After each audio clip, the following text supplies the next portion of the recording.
Hello friends, welcome to Global Studio YouTube channel. In this video we will learn how to open the Solidworks file using quick tools. So without any delay, let's start the video. Go to file and click on open.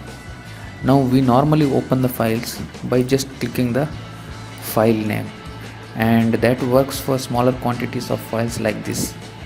But what if there is large number of files in one folder? So how you filter that one?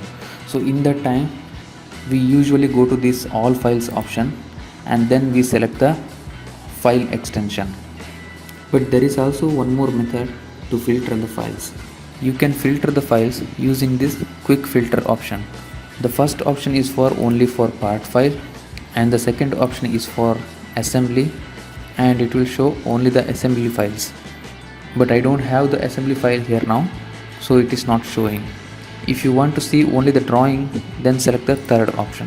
If you want to see the top assemblies of assembly files, then you can click to the fourth option. It will show the top level assemblies for you. So this is how you can quickly filter and open the files in SolidWorks. And now I will show how to open the file using the quick filter option. Click on the first option, it will show only the models, and then click the file and then click on open.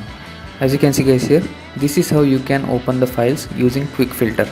I hope you guys learned this trick properly. If you guys like this video, then please don't forget to share and subscribe to this channel. Thank you for watching. We'll meet again in the next video with new tips and tricks. Bye bye.